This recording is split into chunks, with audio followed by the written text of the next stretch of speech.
Right everyone, Wednesday and time for your daily dose of Celtic news and chatter. My name is Hamish, you should probably know that by now, but I don't take it personally. And yeah, we're just slowly trundling towards the weekend's game against Kilmarnock. A game where I guess we're going for 3 points and potentially win the league this weekend. We have to win on Saturday for that to be the case.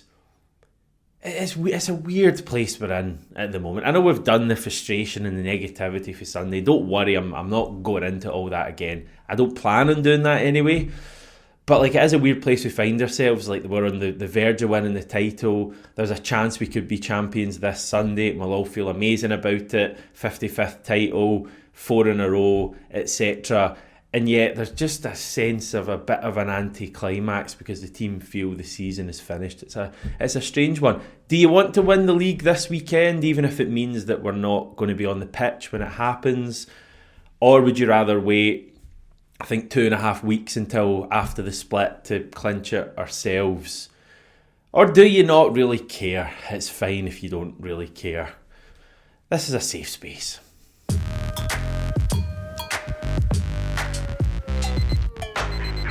Alright, a few things to discuss today. A bit of an old-fashioned roundup. A few stories that caught my attention when I woke up this morning, I think will be of interest to you as well. I'm conflicted this morning, everyone.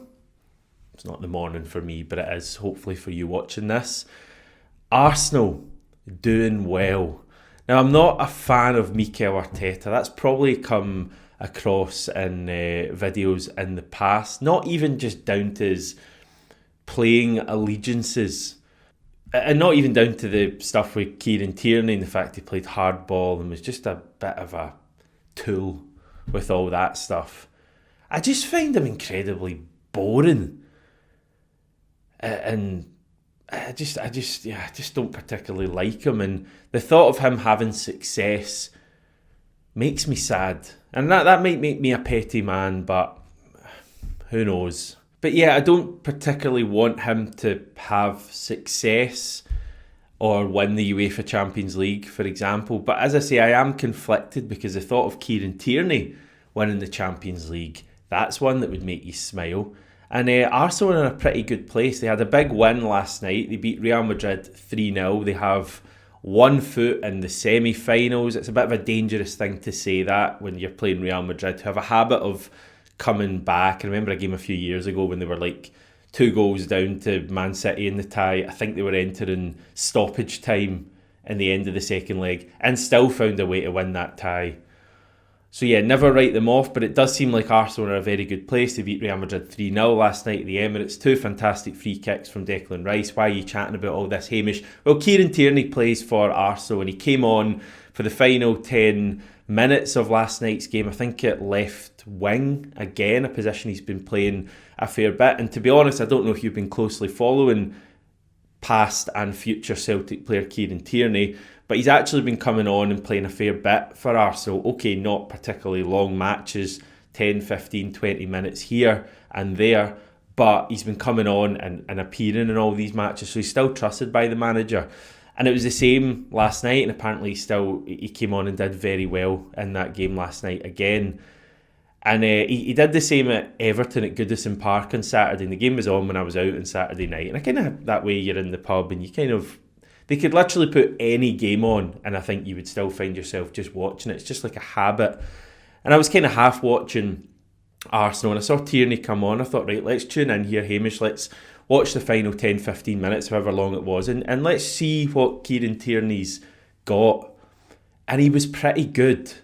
And after the game, I'd had a few beers. I thought, right, okay, let's make an evening of this. Let's head on to that great social media site, X, search for Kieran Tierney's name, and let's see what Arsenal fans are saying about him. And Arsenal fans absolutely love Kieran Tierney. And a lot of them are pretty sad that he's going to be leaving them.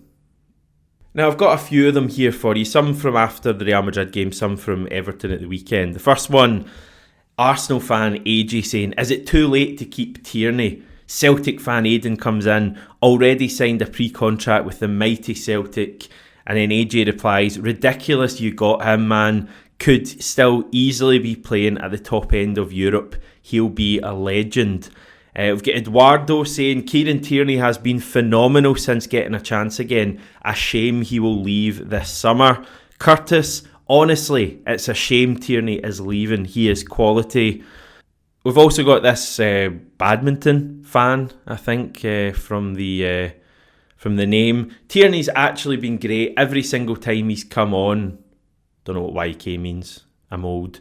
What could have been without the injuries? Broken heart. Tierney's breaking hearts. And finally, Paddy saying Kieran Tierney is still one of the best fullbacks in the league. Mad he's going to be playing in the SPL next season. Another Arsenal fan replied saying Tierney is injury prone, but Arteta is a fool for not using him more. We saw in 22-23 Tierney was quite an asset to bring on for the last 20 minutes of a game regularly. Manage his playing time equals less chance of injury.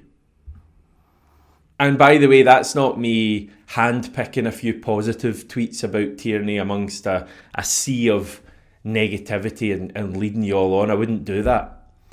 This is I'd say 90% of the stuff you're seeing from Arsenal fans at the moment is like this, along those lines, very positive about Kieran Tierney. They love him. They're sad to be seeing him go at the end of the season. Just search his name in X and find out for yourself.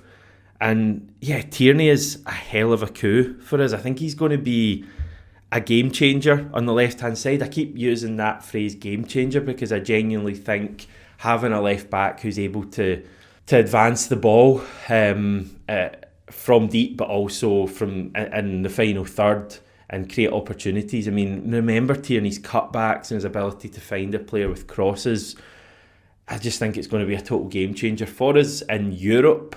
Europe's what I'm thinking about immediately, but I think also you look at what Celtic are struggling with at the moment, and clearly adding someone of Kieran Tierney's quality full stop is a real positive thing, but having someone who knows the club, knows the standards of the club, kind of from the same school as, well, Callum McGregor, kind of learned from Scott Brown, I guess, in that regard, and knows that you have to turn up every single game as a Celtic player, as a Celtic fan.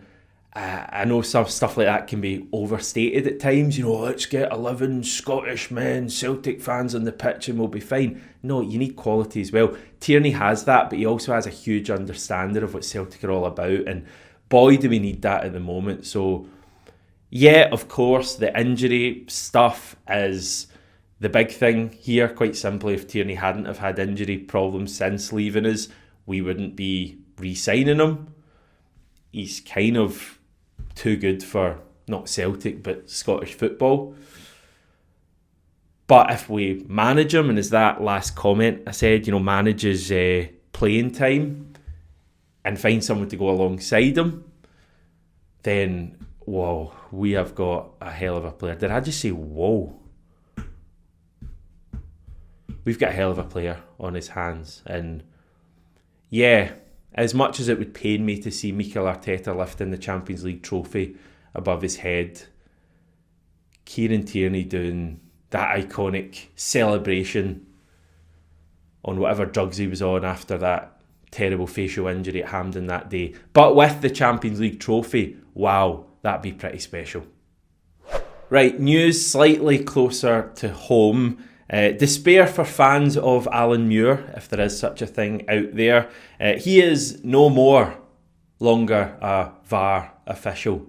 Yeah, the news reached us yesterday that after some controversial decisions in recent times, most notably the goal that he decided to chalk off for no apparent reason at Easter Road that denied us a draw in that game and was subsequently ruled to have been the wrong decision to intervene. We'll never know if that ball was in or out, but certainly that kind of proves the point that Alan Muir in the VAR studio should never have intervened and convinced his assistant Cloudy, very professional, to agree with him. Anyway, that was the bad decision. There was other ones though as well. There's a Dyson Maida one at Fir Park earlier in the season. I don't know what he's got in for Maida.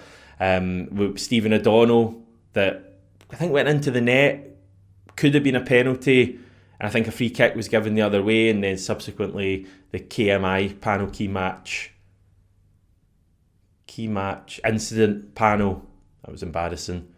They decided that had been the wrong decision. There was also a Sead Haksabanovic one last season, pretty meaningful one. We should have had a penalty at Rugby Park in the League Cup when we went out.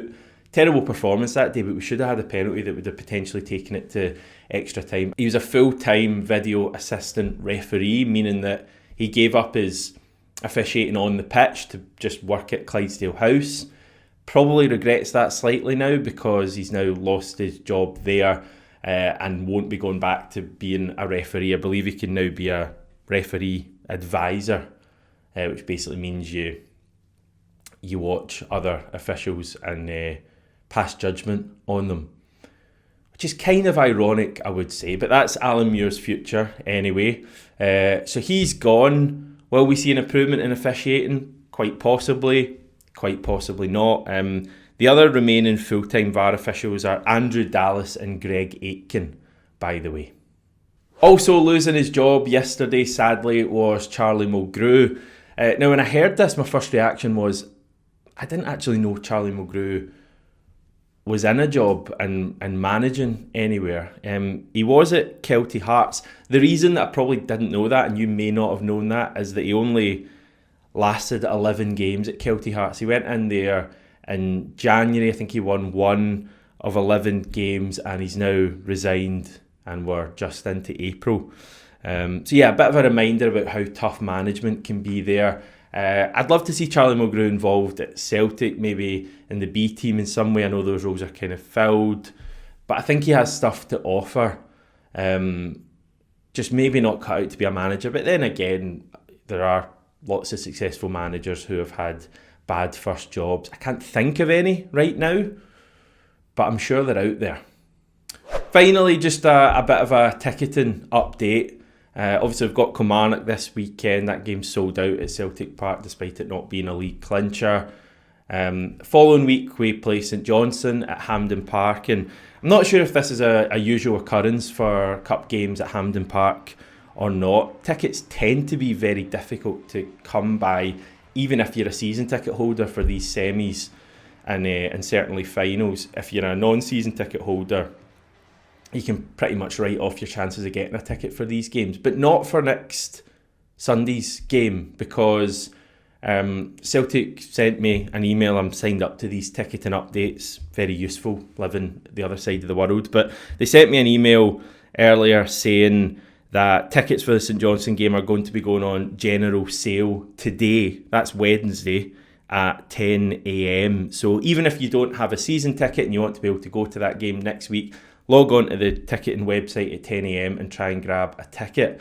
I guess with the team not playing particularly well at the moment, and also this whole digital only ticket thing happening for the cup semi, as well as the fact we're playing St Johnstone, it's not as exciting a game as if we were playing Hearts or Aberdeen, and St Johnstone are probably only going to have 5,000 fans at the game. All of these factors meaning that maybe ticket sales have been a little bit slower, and obviously we have more of the stadium to fill with St Johnstone having a small support. I still think we're going to get at least 30,000 Celtic fans at the game, hopefully 35, which is still a pretty good support. But yeah, an opportunity for people to get tickets for next Sunday's game in general sale, and it's a big game. They're priced, by the way, at this can't be right, £40 in the north and south stands if you're an adult. Half of that's £20 for concessions for the east and the west stands, which famously have great views, just like I had for the League Cup final against Rangers a couple of years ago. Loved that view. Went home and watched the game and didn't feel like it was the same game I'd been watching. Anyway, if you want to have that amazing view, £30 for you. If you're an adult, £15 for concessions. Okay, that will do us for today, everyone. I won't take up any more of your time. Hoping to have something maybe slightly different on the channel tomorrow. Don't want to say too much in case it falls through. Certainly Friday, going to have a couple of the guys on. We'll preview Kilmarnock, chat about what else is happening. So stuff's happening. I think Stevie's going to join me after the game on Saturday. Not asked him yet, so I guess this is me doing it right now. Stevie, I know he watches the videos. And yeah, everything's pretty good. So thanks for sticking with Celtic AM during these weeks. And yeah, we'll catch up with you tomorrow.